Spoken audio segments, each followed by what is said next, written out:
Bonjour à tous. Je suis très heureux de vous trouver sur cette nouvelle chaîne.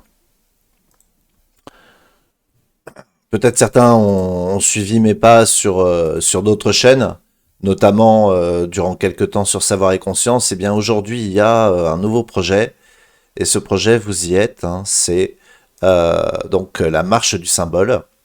Et on va commencer avec... on est en janvier 2021. Déjà, bonne année à tous. Et cette année commence avec Dune. Cette année commence avec Dune et ça commence très très fort musicalement. On a la fée qui se penche sur le berceau, quoi. Euh, Musicalement, là, c'est clairement, on te dit, on t'annonce, hein. Il y a de quoi, il y a de quoi rencontrer le divin dans ton parcours, dans ta trajectoire. Donc, il y a quelque chose d'extrêmement fort qui s'impose à l'être, qui est son destin. Et voilà. Alors là, on a une présentation visuelle qui nous dit quoi? Qui nous présente un personnage féminin. Hein, on est évidemment dans l'ère de la femme, dans le cycle de la femme. Personnage féminin vêtu donc de ces fameuses tenues des des Fremen, Fremen, et non pas Femen, mais c'est une combattante, hein, c'est une Fremen. Elle est habituée aux grands espaces et donc elle rencontre ce désert d'Arrakis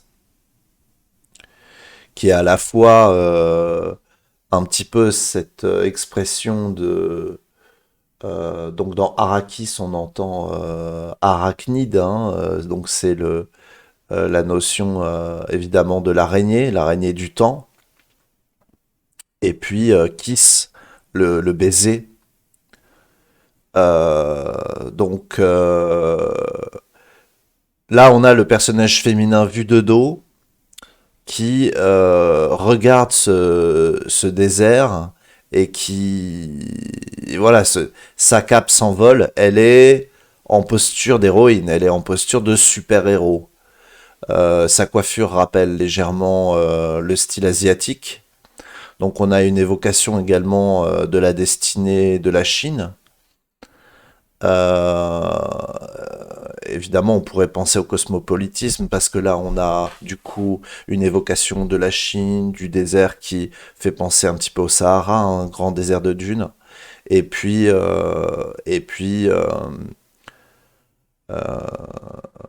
ce style très très visuel. Alors maintenant, on va passer à un donc un trailer final. On va mettre voilà. Alors donc ça nous donne quoi?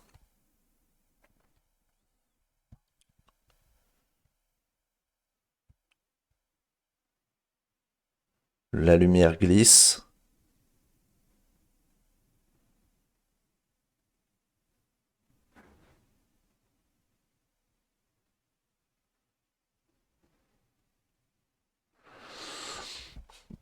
Une croisade.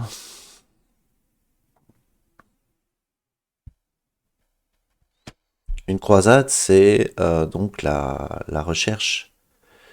La recherche, c'est quoi symboliquement la croisade? C'est à la fois la conquête, mais c'est aussi la recherche du talisman que représente la, la manifestation de la foi la plus accomplie. Et c'est le destin de ce film de Denis Villeneuve à travers Dune de Frank Herbert. Finalement, Paul, c'est un petit peu le Denis Villeneuve projeté dans l'œuvre.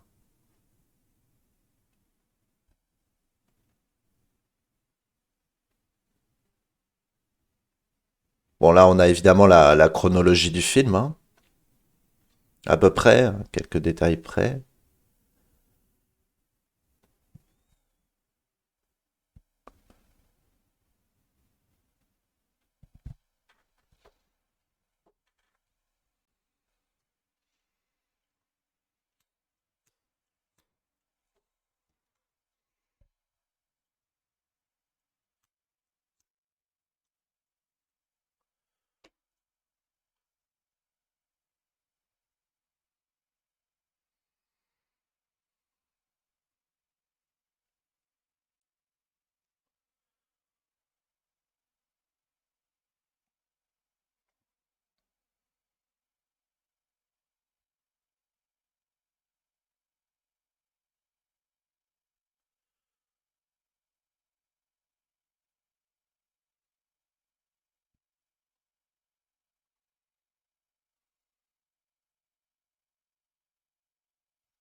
Vous voyez, une légende est née, va naître.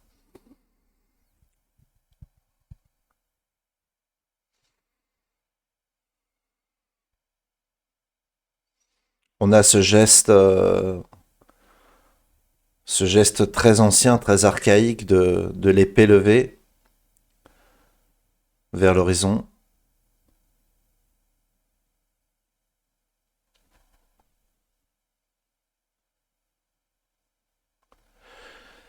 L'homme de bonne volonté face à sa destinée, soulevant une énergie colossale venue de nulle part.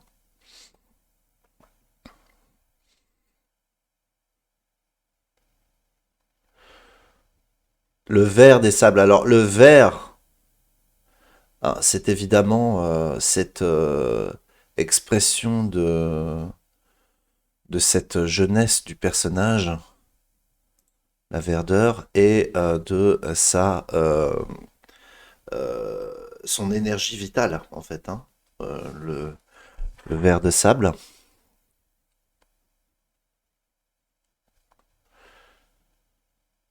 Et sable, c'est à la fois le noir de la materia prima et bien sûr, euh, justement, cette somme de grains de la foule. C'est l'énergie colossale qu'il y a dans le mythe. Hein. Donc, on est vraiment dans l'exploration du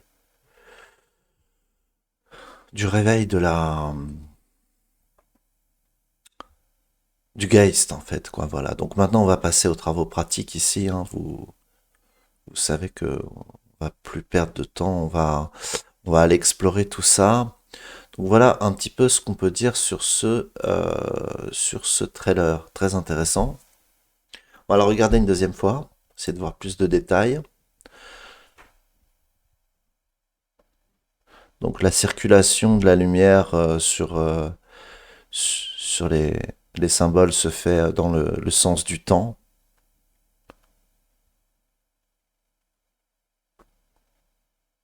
Il y a un appel. Arrakis est symbolisé à travers ces images.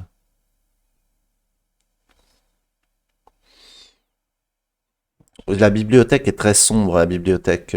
Ce qui est intéressant, c'est que vous avez vu, ici, on a vraiment manifesté la Bene Gesserit, la mère de l'ordre, dans une posture totalement mortuaire, totalement, vous voyez, elle est pâle, elle a les yeux sombres, elle est grillagée, euh, elle est complètement masquée. Hein. Le guide, en quelque sorte, du moins l'initiateur du mouvement, en quelque sorte, de cette destinée, est totalement dans l'ombre. Sa bibliothèque est sombre. On se doute que Paul n'a pas consulté tout ça. C'est bien évidemment un- un- une façon de dire qu'il est au cœur du savoir. Il est l'acteur au cœur des symboles.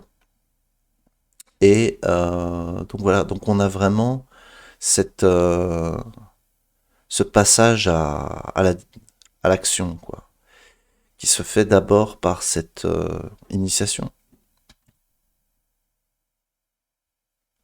Le stress test, hein, vous connaissez tous le stress test.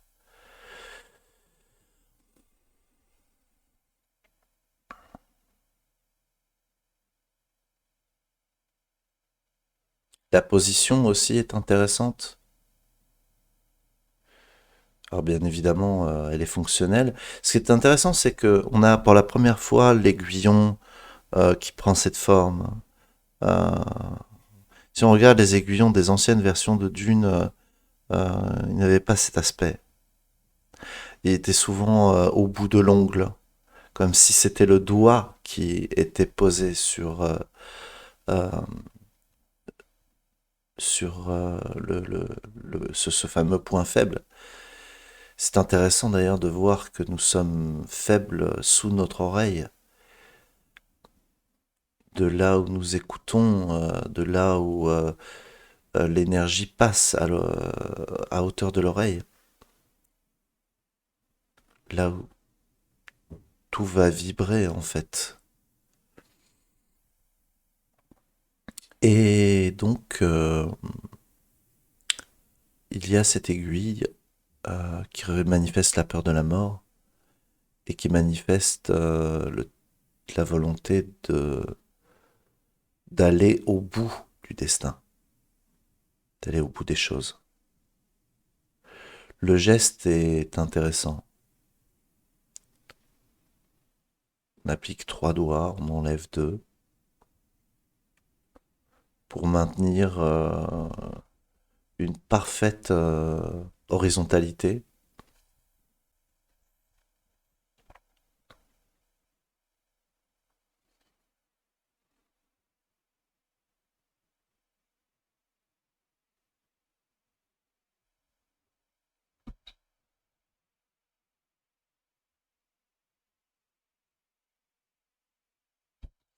La boîte a la forme, a une forme, on va remettre un peu. Hop,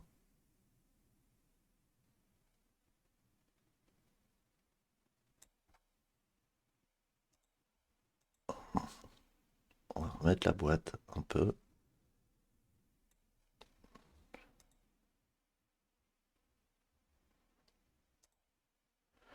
Voilà. Alors cette boîte est plus étroite qu'à l'accoutumée, hein. On voit que la main est levée vers le ciel, la paume est levée vers le ciel. La main gauche, paume tendue vers le ciel, un geste étonnant, un geste signifiant également.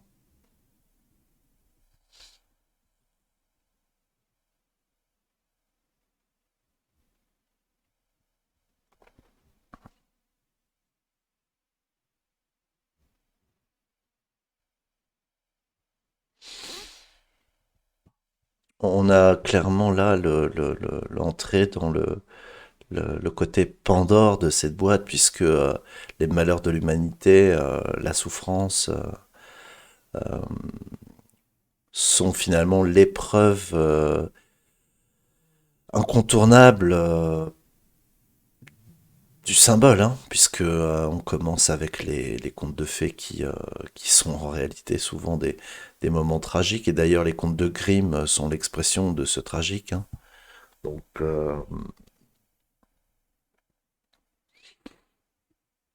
là on a à la fois beaucoup de modernité et d'archaïsme, une sorte de vert de gris qui exprime cette ancestralité du hiéroglyphique, de la technologie même qui fait la pensée symbolique, l'homo sapiens,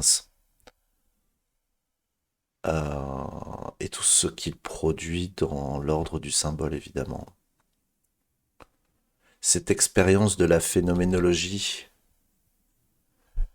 euh, et l'apprentissage se passe justement par cette transcendance. Donc, un test pour mesurer la capacité A, puisqu'elle est sans cesse éprouvée. Le bouclier énergétique donc s'active par la main, toujours la main gauche. Vous avez vu. Donc il utilise un champ énergétique maintenant avec sa main gauche,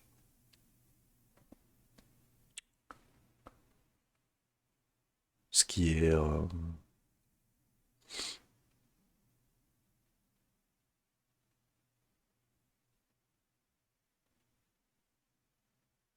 une occasion de voir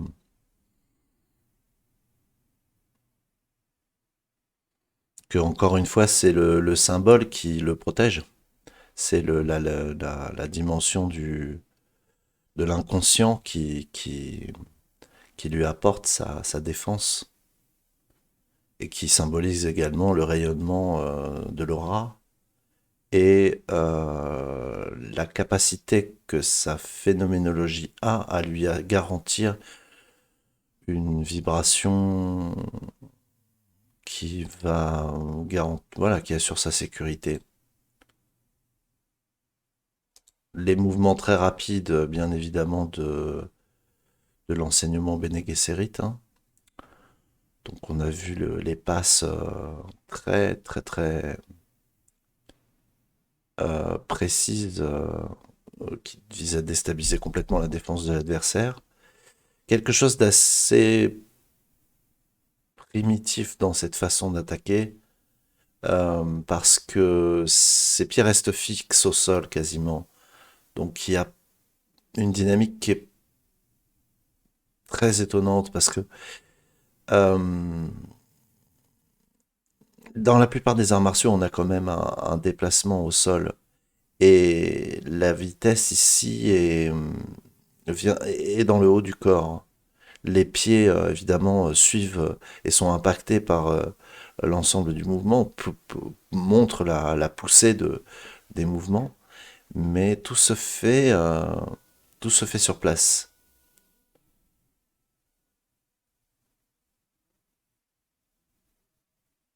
Et on peut voir le orange là sur la marax, euh, le côté droit de la poitrine. Donc j'ai pas le détail de la scène telle qu'elle est présentée dans le film, mais il semble qu'il y a quelque chose qui est replié contre sa chemise, quelque chose de rouge, on dirait presque un journal. Ça doit être sans doute le blason Atréide. Mais le orange flouté évoque le feu, donc on sent effectivement que là il est animé par le feu. Donc on est sur quelque chose qui relève de la relation entre la marax et, euh, et le plexus solaire. Donc on est en plein dans un dégagement d'énergie qui est quand même le grand atout de la jeunesse, hein. Le soleil, le soleil se lève sur des rochers, sur un océan. C'est marrant, on rappelle des choses. Bon, là on a vu sa confiance. On a le récit des ancêtres et on a something known of your ancestors learned. Donc il est à la recherche de quelque chose qui a dépassé ses ancêtres. Bien évidemment, cette évocation de l'archaïque, de l'ancestral, touche à cette dimension-là. Et là, on a l'impression que ce soleil au centre, cette créature, c'est c'est pas très bien si c'est une vache ou un bœuf ou une sorte de... Oui, ça a l'air d'être une forme de bœuf, mais il n'est pas caractérisé par ses cornes, c'est ça qui est intéressant. Il est caractérisé par son cou et son encolure absolument magnifique, magistrale, majestueuse, musclée à un point. C'est sans doute effectivement l'une des grandes forces de l'animal, hein. Son encolure qui typiquement est ce qui est bien au-dessus des forces de l'homme. Essayer un peu de maîtriser une encolure, c'est de la folie. Vous n'y arriverez pas. Euh, et l'animal a l'œil tiré vers le bas. C'est une sorte de tauromachie, évidemment. Et en même temps, euh, le geste assez mitraïque s'accompagne de ce rayonnement solaire de la bête, du taureau, rayonnement mitraïque également dans sa configuration iconographique. Euh, il regarde vers le bas. Euh, une évocation qui n'est pas sans rappeler par son côté proche de la chevalerie, euh, le triomphe du pendragon arthurien sur le pendragon, euh, on va dire l'ancien règne, hein, le règne de Vortigern. Donc l'établissement d'une nouvelle ère. Et ouais, qui se bat à deux armes. La lance d'un côté, l'épée de l'autre. C'est à nouveau la main gauche qui frappe l'encolure. Vous voyez. Donc il utilise beaucoup la main gauche. Et là, c'est la main gauche qui est posée sur la tablette, sur ce cadrage. Une fois de plus, c'est avec sa dimension inconsciente qu'il est en contact, qu'il est en relation avec cette mémoire profonde.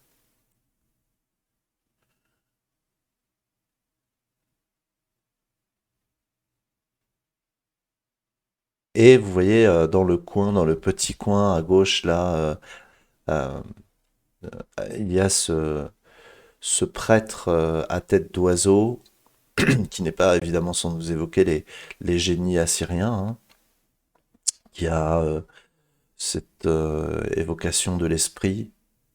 Euh, il tient le cadre.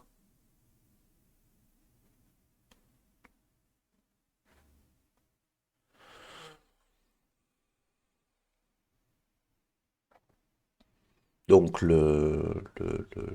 l'acte proposé dans ce cadre est donc une mise en situation, hein,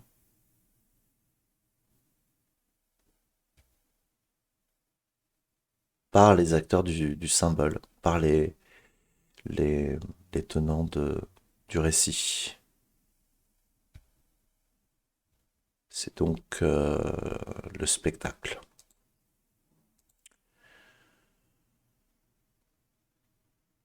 Alors, on a choisi pour le père de Paul, si j'ai bien compris,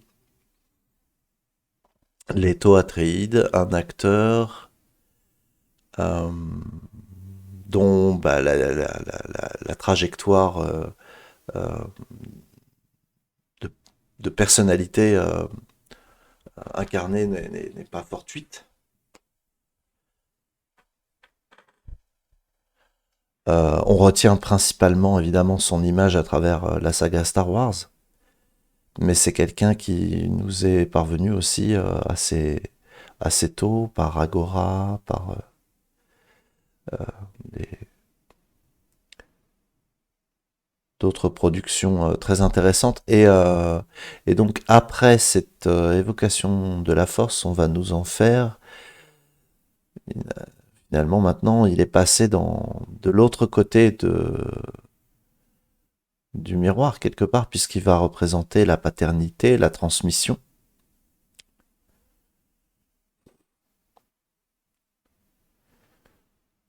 Euh,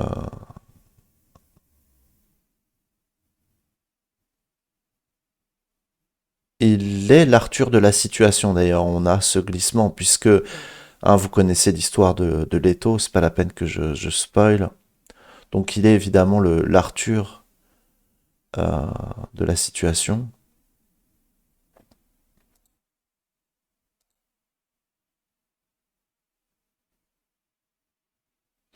Donc là on a la planète d'origine au début du voyage des Atreides, je pense.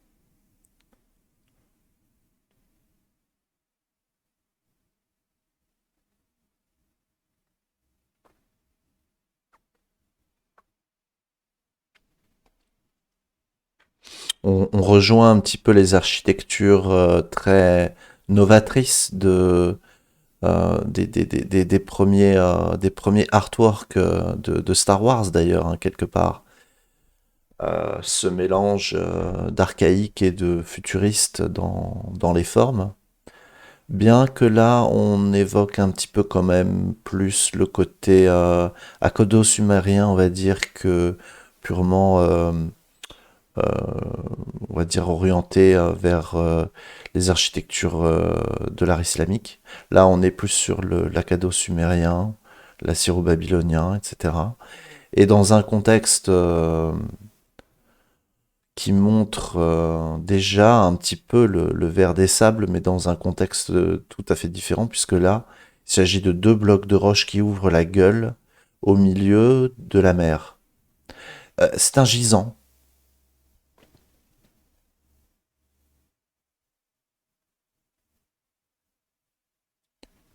C'est un gisant et la cité semble... euh, hmm.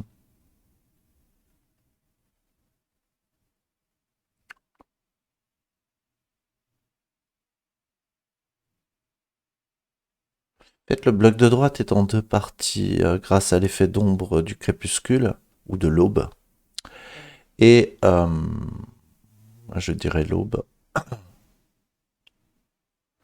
Et donc on a cette ville, ce palais plutôt, ce château, hein, qui est garni évidemment de cyprès portant les couleurs du fief et donc les armoiries.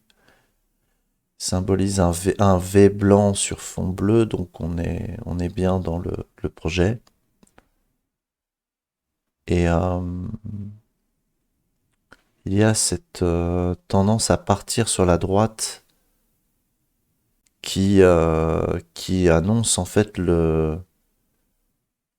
la chose, hein. Le côté gauche est occupé uniquement par le phare, qui a été réduit à son plus simple essentiel, et rappelle un peu un sabre laser, et les jardins un petit peu. Et puis ça s'enfonce sur le côté droit, sur une ville en perspective, un palais, un ensemble palatial, un complexe palatial, et ses dépendances, euh, qui montrent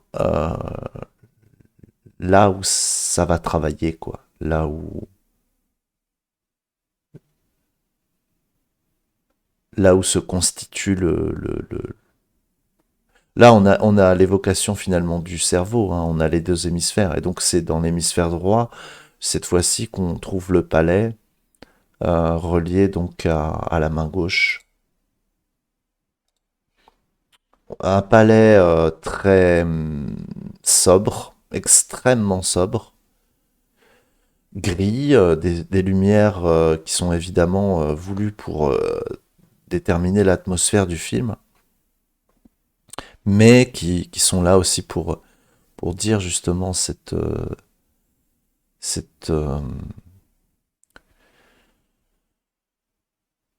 gravité,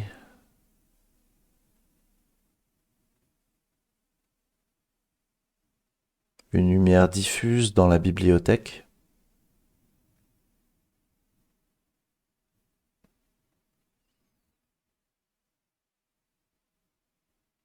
On a l'idée de quelque chose qui relève de l'ordre de la carrière universitaire. Et cette porte ronde qui rappelle le Japon, la Chine, l'Asie en tout cas, et ce vase à l'allure méditerranéenne.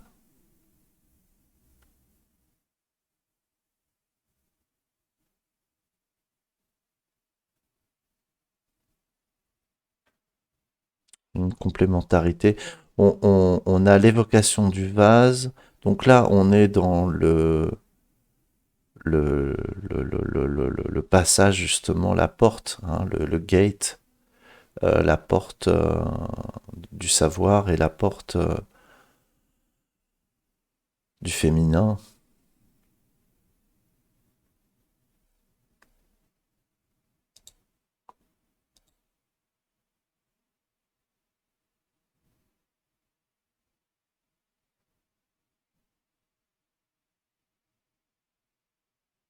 Alors je suppose que c'est sa mère, mais on voit pas beaucoup le personnage de sa mère dans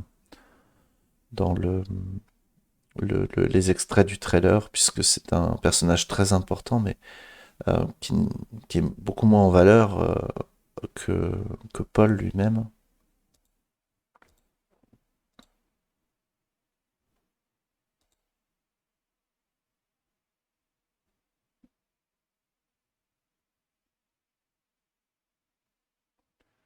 Le projet des Bene Gesserit, évidemment.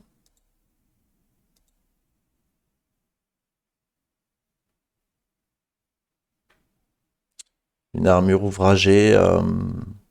Elle nous rappelle quoi, cette armure? Elle peut nous rappeler éventuellement, visuellement, hmm, plusieurs choses. Moi, je vois par exemple un, un, euh, un rapport de continuité avec le euh, l'ancêtre des mutants X-Men qu'on a vu dans un film, donc c'est Apocalypse, hein. On peut y voir également ce,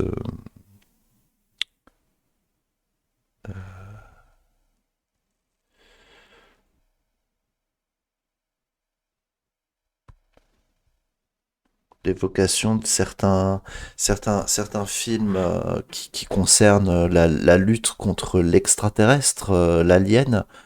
Euh,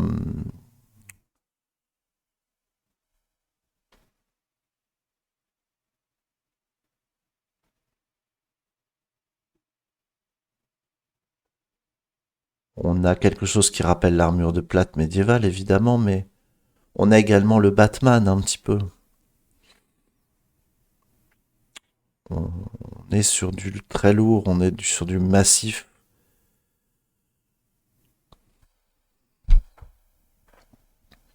Je pense que ça évoque les accords majeurs de la famille Atréide. Le côté austère de la tenue de Paul n'est pas sans rappeler Matrix, évidemment. Ce qui va très bien avec l'usage du noir dans ce film qui renvoie à cette grande famille de personnages acteurs de, du travail en profondeur, du travail dans les profondeurs. Euh, Encore une évocation de l'Asie ici avec ce parasol, cette ombrelle plutôt. Euh, on voit quelques avions. On a une scène là qui nous renvoie évidemment à Star Wars et au rôle incarné par celui qui ici est le Leto Atreides. Et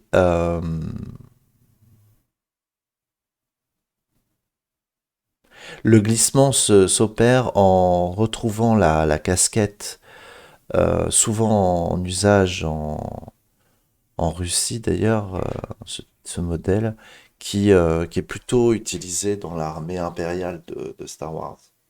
Donc, intéressant, c'est de voir l'usage de cette transformation, où ici on est dans l'ordre de Dune, quelque chose de, évidemment, euh, très intéressant parce que l'art a pris une forme de fusion culturelle particulière qu'on voit à travers toute cette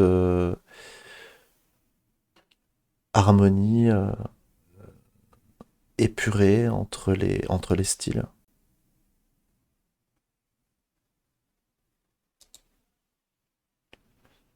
Alors là, c'est vrai que ça évoque complètement l'empire de Star Wars, hein.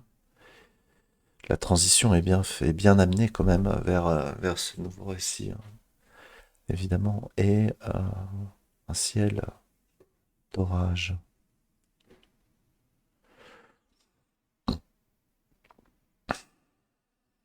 Pour ceux qui n'ont pas compris que on nous propose une suite au storytelling de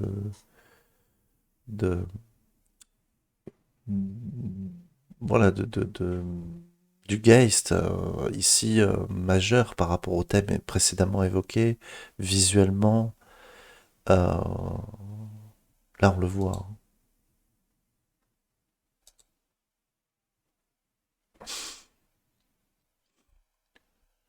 Le baron Harkonnen dans ses fumées, dans ses vapeurs.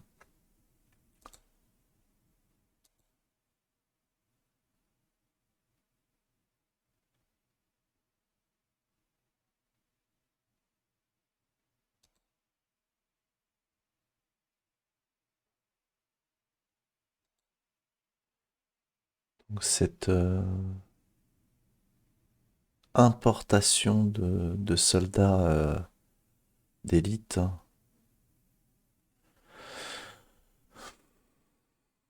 qui viennent être téléchargés sur ce terrain d'opération totalement sans dépourvu de décor. Ça rappelle un peu les XOR, les choses comme ça. On est dans une sorte de d'absence de lieu. Il y a pas d'espace. C'est comme si on voulait, lorsque le théâtre est sans décor, on est juste quelque part, qui n'est nulle part, qui pourrait être partout, et qui va comporter cette scène.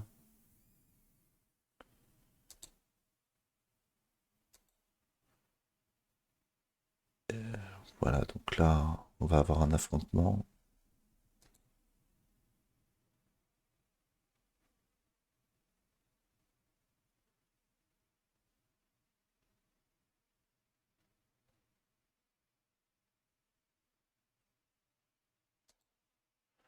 Que vas-tu faire? Et là,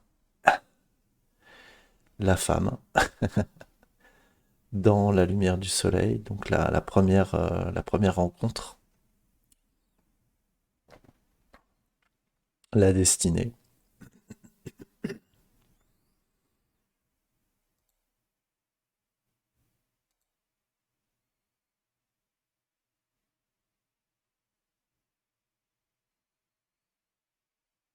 Vous voyez comme encore ses yeux sont d'une teinte de sa terre d'origine,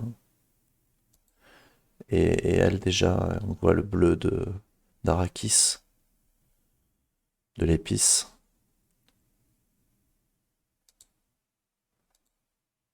Évocation de Matrix, encore une fois, là, vous voyez.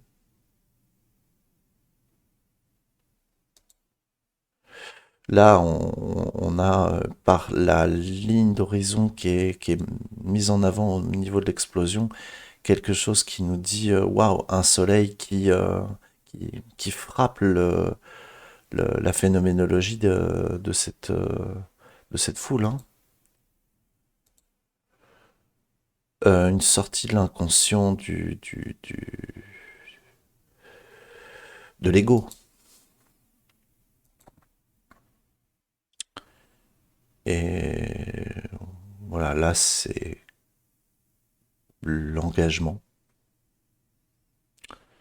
Avec, remarquez bien ce Yesod, hein.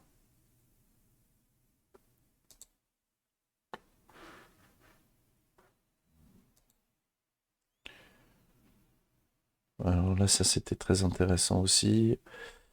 J'aimerais bien remettre Voilà, là, je sais pas si on va bien voir. Voilà, ouais, super. Donc ça, c'est la fameuse scène de sauvetage en ultime limite au moment de l'arrivée du ver de sable, la première rencontre avec le ver de sable,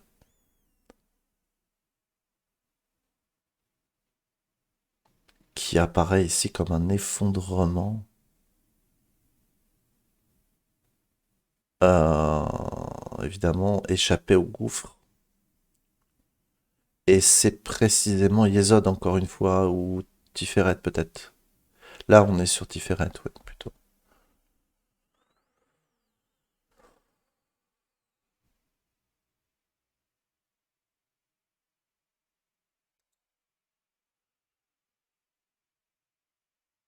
Donc évidemment, l'armée Harkonnen.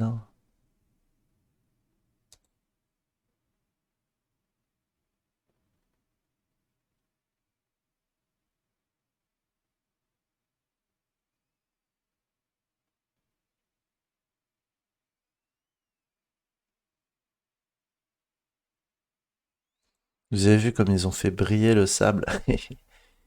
Et parce que lui, il voit de l'or dans le sable, forcément, puisque, hein.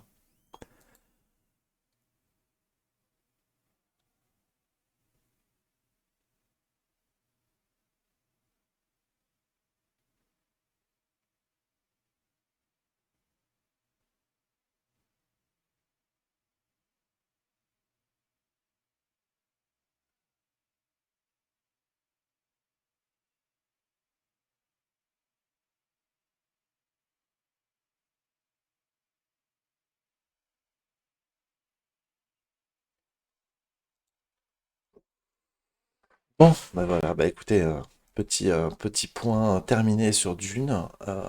Merci à tous. On se retrouve bientôt pour futures observations sur le récit. Ciao.